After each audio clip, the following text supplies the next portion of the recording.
Baldi giovani e diversamente giovani, benvenuti in questo nuovo video quick, è proprio molto veloce in quanto in questo video si parlerà di un promo che è stato prodotto in una sola versione, in un solo stato, quindi proprio il massimo del quick, anche se in realtà questo video durerà un po' di più perché c'è un appendice in fondo che tra poco vedremo. Innanzitutto di cosa parliamo? Parliamo del promozionale di The Fugitive, una canzone tratta da Fear of the Dark del 1992 e che è stata scelta abbastanza inspiegabilmente come pezzo promozionale da utilizzare negli Stati Uniti da parte della Epic Records. Ora, io non sono tra quelli che odiano The Fugitive, secondo me è una canzoncina onesta, carina, ascoltabile. Però è innegabile che in quell'album ce n'erano altre, anche tra quelle che poi non sono state utilizzate come singoli o che non sono tra le più famose, che erano senz'altro più meritevoli e meglio rappresentative del disco, tipo Judas Be My Guide o Childhood's End. Però hanno scelto i Fugitive e questa abbiamo.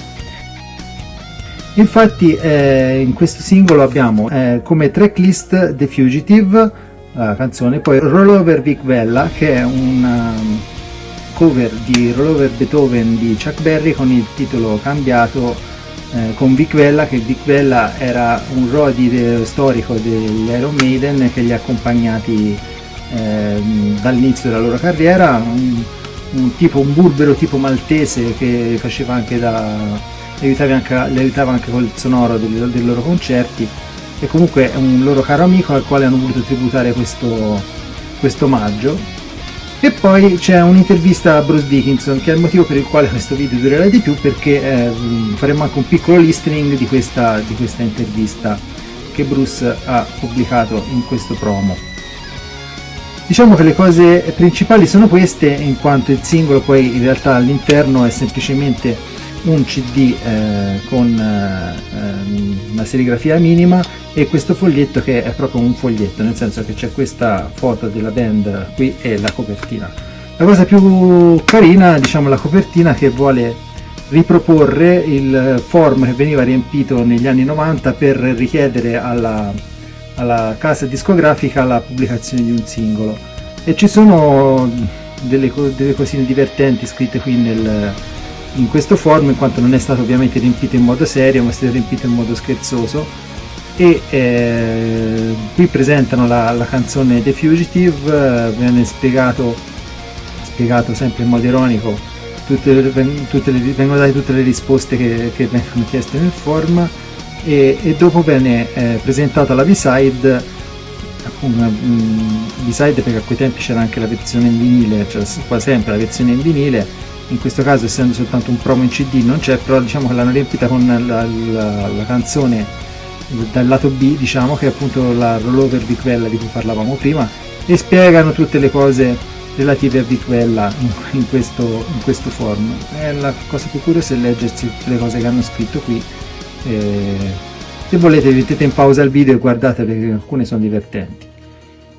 Quindi, detto questo, il promo finisce qui e andiamo a sentire quello che è l'intervista di Bruce e ci vediamo tra poco.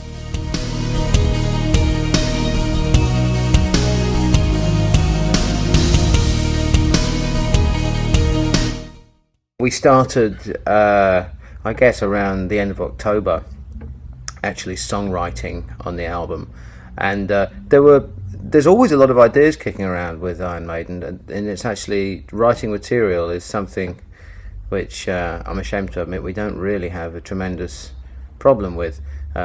We've always got loads and loads of riffs kicking around. I always have like piles and piles of old bits and odds and sods of guitar chords and lyrics and things.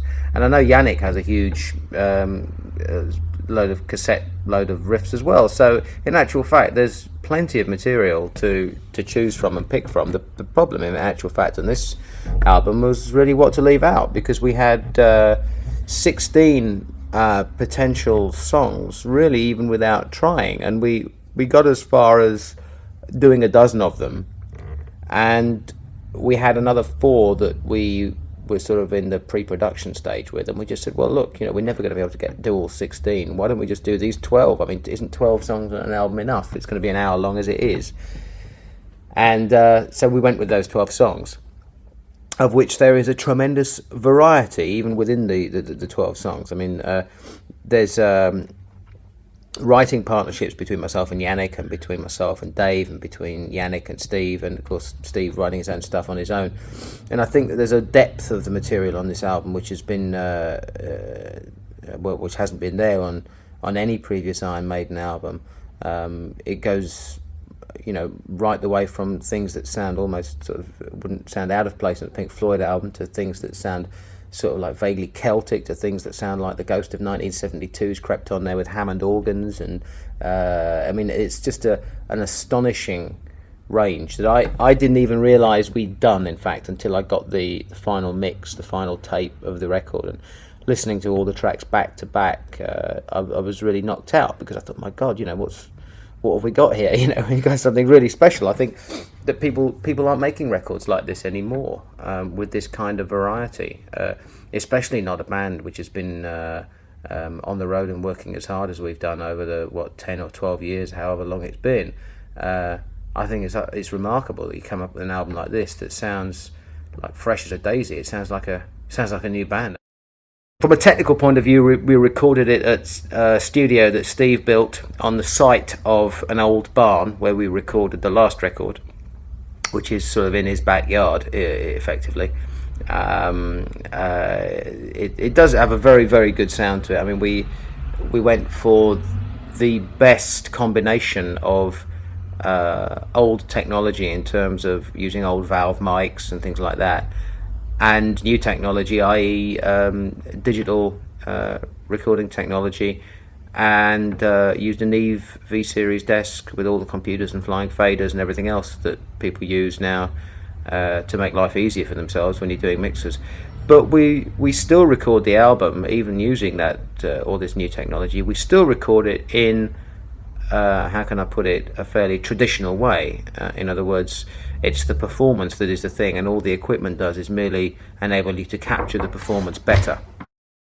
We've always managed to remain as independent as we can in terms of writing material. I mean, nobody's ever had any say in what goes on an Iron Maiden record other than Iron Maiden, just the five of us. That's it.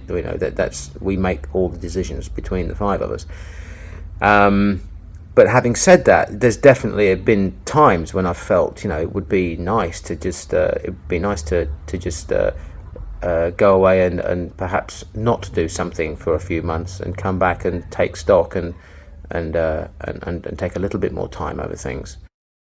If you say it's like a midpoint in a band's career right now, to come up with a record like this is fantastic. I mean, it's more than just a lifesaver. It's like a bolt out of the blue. It's a rocket ship to the moon, this record, in terms of where we can go now. Because once you break the mold with a record like this, and clean out the broom cupboard, then you can really open up your horizons.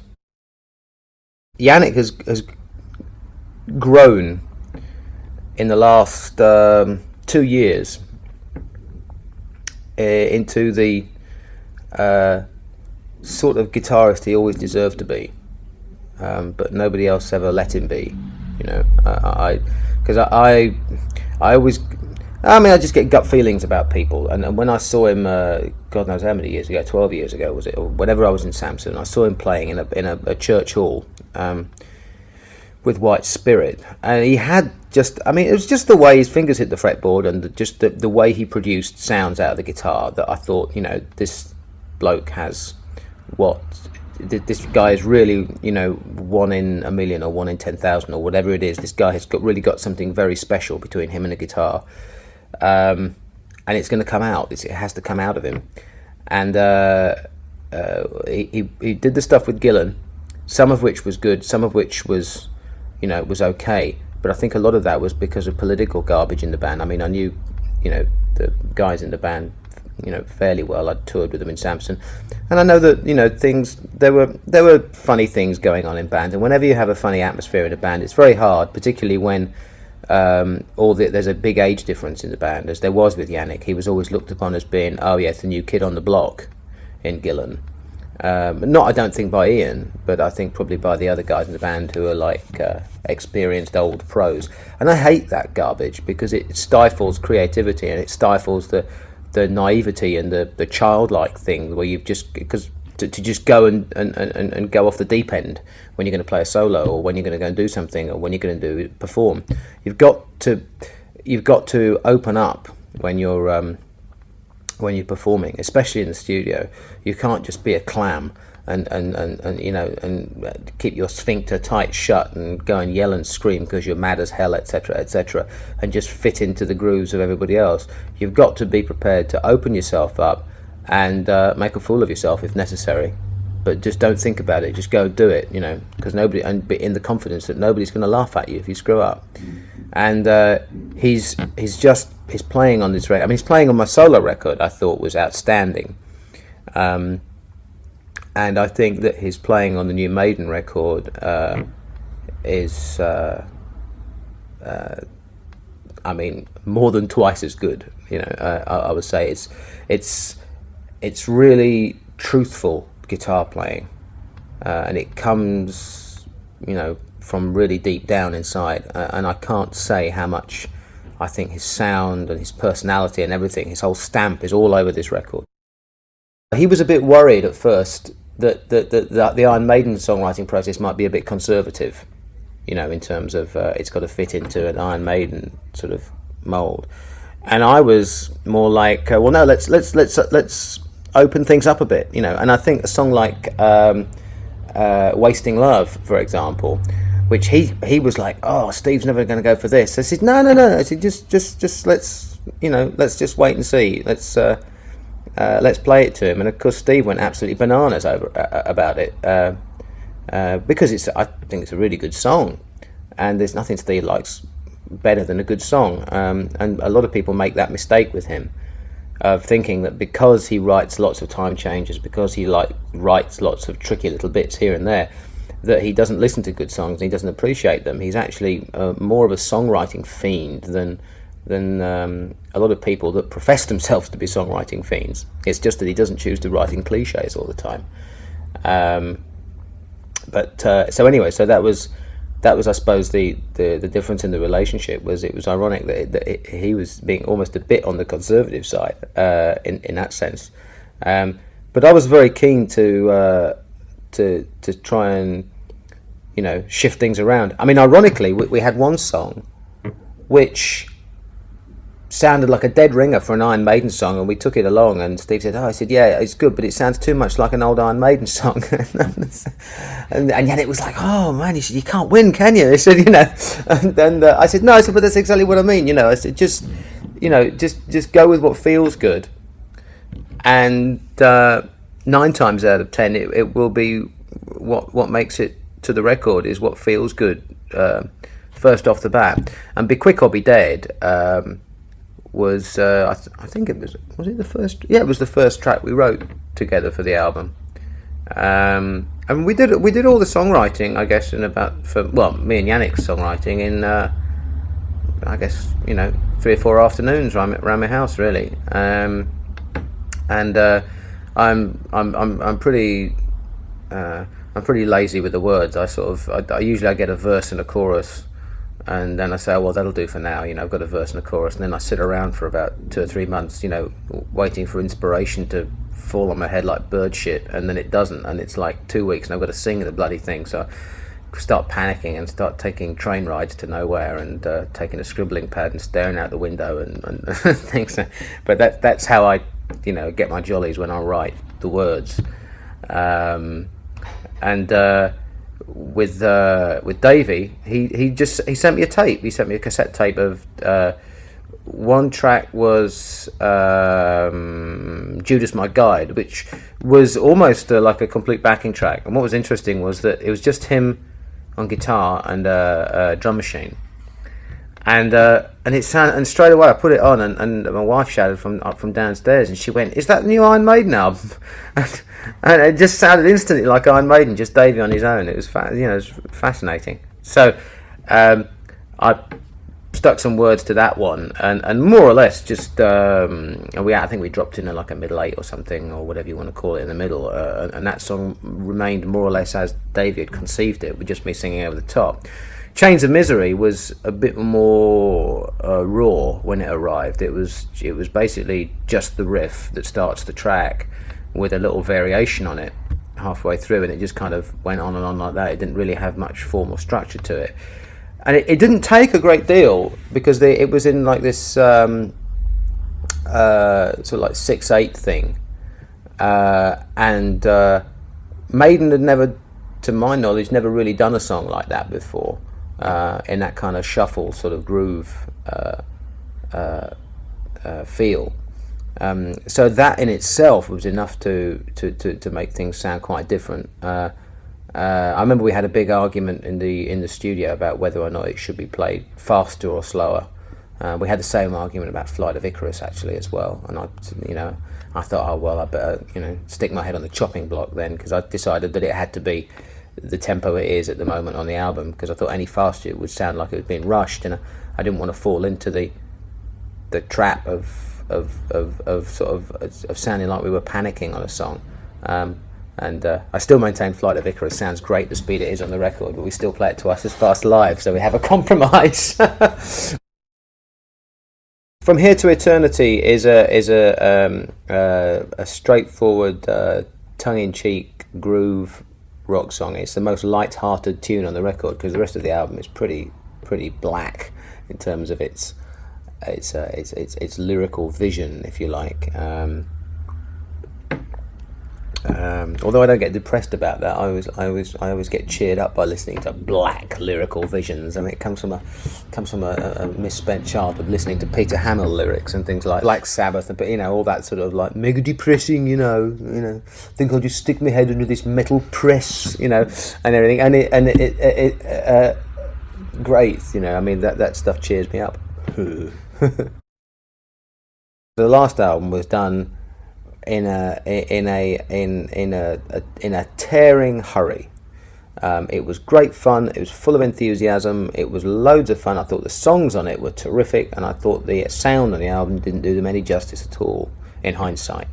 Very easy to say things in hindsight, and I'm not fingering blame, because we were all equally to blame, because I was up there in the truck going, oh yeah, it sounds great, what a great vibe, along with everybody else, because we were all up to our knees in mud, and we were doing it in a barn, and it was in the depths of winter, and then we were all wandering around with video cameras taking pictures of ourselves doing somersaults in daffodils and everything.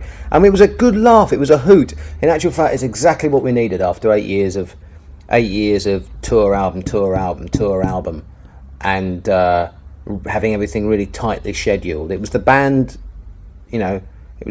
coming out and finally coming out and really having a good laugh making a record together. And the tour, I think, was the most enjoyable Iron Maiden tour for ages, that tour.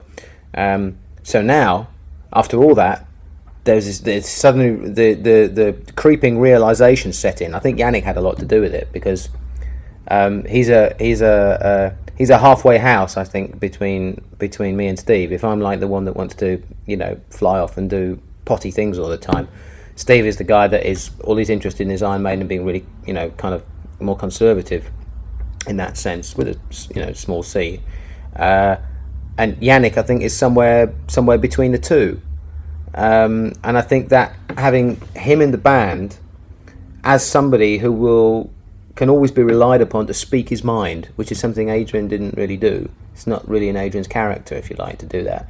Yannick will always, if you ask Yannick what he thinks, he will always give you a dead straight answer.